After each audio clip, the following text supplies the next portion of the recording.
আসসালামু আলাইকুম।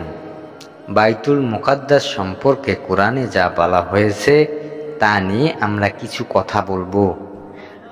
বাইতুল মুকাদ্দাস বা আল আকসা মসজিদটি জেরুজালেমের পুরনো শহরে অবস্থিত ইসলামের তৃতীয় পবিত্রতম মসজিদ। আবু জার গিফারি থেকে বর্ণিত একটি হাদিস থেকে জানা যায়, বাইতুল মুকাদ্দাস সর্বপ্রথম মানুষ ও নবী আদম আলাইহিস সালাম নির্মাণ করেছিলেন এবং এটি ইসলামের ইতিহাসে দ্বিতীয় মসজিদ।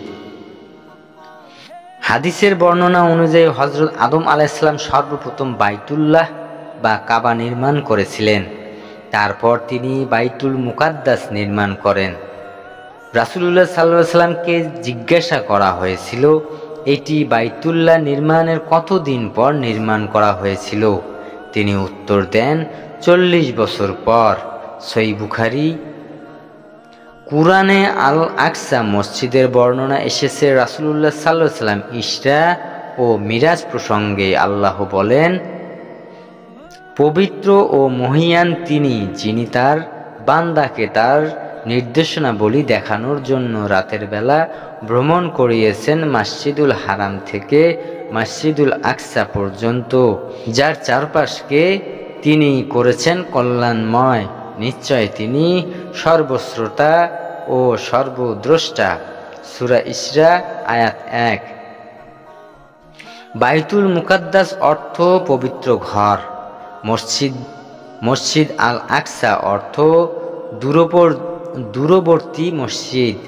মসজিদুল হারামের অবস্থান থেকে দূরে অবস্থিত হওয়ায় বাইতুল মুকাদ্দাসকে কুরআনে দূরতম মসজিদ বলা হয়েছে। আয়াতে আল্লাহ বলেছেন, এই মসজিদের আশেপাশে তিনি বরকতময় দান করেছেন। বাইতুল মুকাদ্দাস সংলগ্ন এলাকায় প্রাকৃতিক নদ নদী ও ফল ফসলের প্রাচুর্যময় এবং আল্লাহর বহু নবী রাসূল ও নেক বান্দাদের স্মৃতি বিজড়িত হওয়ায় এই এলাকাকে বিশেষ বরকতময় বলা হয়েছে। মেরাজের রাতে রাসূলুল্লাহ সাল্লাল্লাহু আলাইহি সাল্লাম মসজিদুল হারাম থেকে আল আকসা পর্যন্ত মসজিদে এসেছিলেন এবং এখান থেকে তিনি ঊর্ধ্ব আকাশের দিকে যাত্রা করেন। রাসূলকে ঊর্ধ্ব আকাশের ভ্রমণ করানোর আগে আল্লাহর নির্দেশনাবলী দেখানোর জন্য বাইতুল মুকাদ্দাস নিয়ে আসা থেকেও এই মসজিদের বিশেষ মর্যাদা ও ফজিলত বোঝা যায়। জাযাকাল্লাহু খাইর।